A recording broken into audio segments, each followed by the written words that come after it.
There was never a shortage of cookie dough in my house. It's the early 80s, and my dad is the president of Famous Amos Cookies. I'm 12 years old, and he takes my brother Danny and I with him to a food trade show in Miami. And we stay at the legendary Fontainebleau Hotel.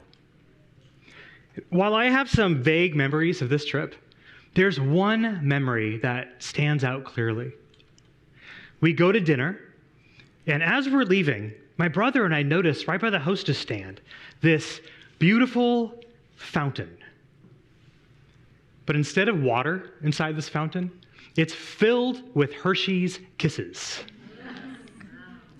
And we don't know what to do. I mean, it's right there in front of us, and there's thousands of them. The hostess comes around, and she hands us each an empty brown paper bag. And she says, "Go ahead, fill it up." And we look at each other in disbelief. But wasting no time, we filled these bags to the very top. And I remember running back to our hotel room, feeling as though I had just gotten away with something. And it wasn't until years later that I appreciated how important that moment really was. What was this ordinary setting became an elevated experience, which would become a guiding principle throughout my career. Create a moment, earn a memory. And to me, a moment is something that touches me. I know it when it happens, and it's magical. There's something about someone slowing down for me just for a minute that can be unforgettable. My wife and I experienced this in 2005. She was pregnant with our first child, and it's the day we're finding out the gender of our baby. And we want to celebrate. It's such an exciting day. And we'd always wanted to go to Mastro's Steakhouse in Beverly Hills, but I did not make a reservation. So I call the restaurant, and of course they are fully booked. So we decide to head down there in peak rush hour Los Angeles traffic, see if we can get a table. And so we get there, we put our name in, and we wait. And we wait. And we wait. To the point we actually got up to leave. But then they called our name. And it was the manager. He escorted us to our table. He allowed us to sit down. He presented us with our menus and took a step back. And he said, "I would just like to take a moment to tell you what a pleasure it is to have you with us." These were such simple words, yet hearing them that night was moving. He slowed down and created an experience using nothing but words and tone. He created a moment, and that moment earned a memory that I'll have for the rest of my life. Now, I wish I had hundreds of these stories, and I'll bet you wish you had hundreds of these stories too.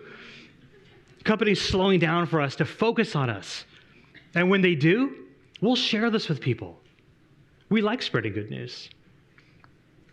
But it's so common for companies to spend so much time and resources trying to persuade people to become customers, but when they get them through the door, they squander this precious opportunity by completely failing to create any sort of positive memory. Smile. Say thank you. Answer the phone within 3 rings. The customer is always right.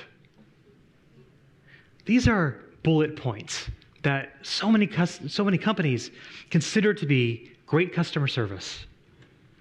The problem is, this isn't customer service at all. This is nothing service. It leaves us with nothing. Now, Any company could give bad service on a given day, from fast food to high-end restaurants, from retail to five-star hotels. It comes down to the employee working on a given day at a given moment. But I'm not here to talk about the human struggle with five-star hotels.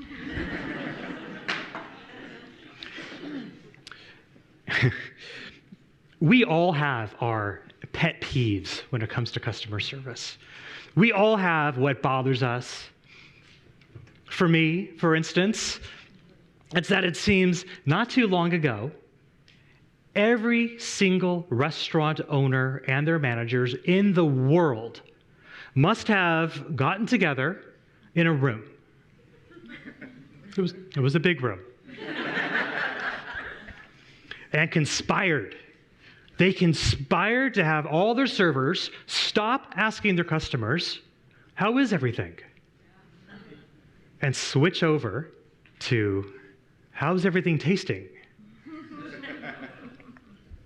Hate that. This is way too narrow of a question. Yes, Lexi, thank you. Everything tastes great. However, my martini glass has been empty for 25 minutes, and I'm eating my steak with a spoon. Thank you, but it tastes great. Thank you. We all have our things.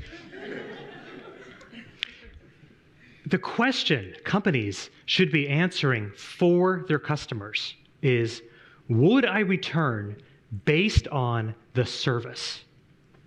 And for me, the answer is almost always no. How sad. My company operates the Magic Castle Hotel in Hollywood, California. And when I got there, the hotel, it just wasn't operating to its potential. It was a converted apartment building with exterior corridors. It was built in the late 50s. It didn't have an elevator, room service, a restaurant, great views to sell. And we realized that if we were going to move this hotel forward, we would have to create an extraordinary experience for our customers. And now, 16 years later, we are a converted apartment building with exterior corridors. We don't have an elevator. We don't have room service, a restaurant, great views to sell. Yet we are one of the leading hotels in Los Angeles in terms of guest experience. We're typically in the top 5 on TripAdvisor. We've won multiple awards for customer service. Dozens of articles have been written about us, and multinational companies stop by to see what we do. Chip and Dan Heath mention us in their book, The Power of Moments. They say, our lives are measured in moments, and defining moments are those that endure in our memories. At the hotel, we actively seek out opportunities to create moments for our guest. We are a customer service company that functions as a hotel. And it's within that mindset, creativity flourishes and memories are earned. When we lead people through our process, they love it. We slow things down for them. When they're checking in, we come around for the front desk and we hand them champagne glasses filled with Italian lemon soda. And we give them the welcome speech. And the welcome speech could be anything the staff member wants it to be, except for the opening line, which is, I would just like to take a moment to tell you what a pleasure it is to have you with us. Throughout their stay, we are a moment-creating machine. Laying by the pool, use our Popsicle hotline. Just lift up the red phone, and we'll answer, Popsicle hotline. And out comes a white-gloved employee with your free popsicles. Have laundry to do? We'll do all your laundry at no charge. We'll even wrap it up, tie it with twine, put a sprig of lavender on it. Never a charge. Want a snack? We have 24 snack items at the front desk, full-size chocolate bars, candy, chips, cookies, 24 hours a day, unlimited, whatever you want. I want people to feel what I felt back at that hotel in Miami, that they're getting away with something and experiencing something that's unheard of. For companies out there who know they could do better and want to do better, I invite you to picture what it looks like and sounds like for your customers to experience mind-blowing service. If you were a customer service company, how would that shift your operation? What sort of progress could be made by simply slowing down for your customers and focusing on them? Moving a company forward in this regard doesn't have to be expensive. Words are free, and attitude is free. So how do we get customer service from being nothing to something? We develop our service reflex. The first step is to decide to transform. Literally overnight, a company can decide to become a customer service company that functions as whatever it is they do. That's what we did. We didn't have an exact roadmap, but we had a general direction. You don't have to have a plan on day one, and it doesn't have to be overwhelming. Reward for getting on board.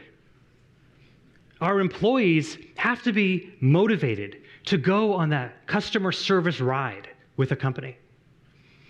We give our staff incentive not to upsell people to larger rooms or sell merchandise, but we want them to create stories for our customers. And we want our customers to feel compelled to share those stories with others. A story can be creative, thoughtful, playful, all of the above. But they have to be impactful. And we encourage our employees to share these stories with the management team, and they are financially rewarded for doing it. So maybe we learn a guest is leaving the hotel to go down to Hollywood Boulevard to see Marilyn Monroe's star. When they get back, there might be a picture of Marilyn on their wall with a note from Marilyn welcoming them to Hollywood. Or maybe a guest is going around the corner to the Hollywood Bowl for a concert that night. We might make them a card and put the performer's image on the front, and then incorporated throughout the greeting are song titles from that performer. It's fun for the guests to receive these things, and it's fun for the staff to be able to create them. Listen carefully, respond creatively. This is how a company develops a sharp service reflex. And with a developed service reflex, a company can deliver high levels of customer service more consistently and can differentiate themselves with something other than the products or services they sell. It becomes their competitive advantage. So for companies who are ready to take these steps, decide to transform. You don't have to have an exact plan on day one. Reward for getting on board so we could celebrate the employees who embrace our mission. And listen carefully, respond creatively to develop a sharp service reflex. We are all customers with a lot of power. Why settle on nothing service? Instead, we should reward those companies who take that moment for us to engage and focus on us. Create a moment, earn a memory. May everybody here find your fountain of Hershey's Kisses. And now I would like to just take a moment to tell you what a pleasure it's been to present to you today. Thank you. Thank you. Thank you. Thank you.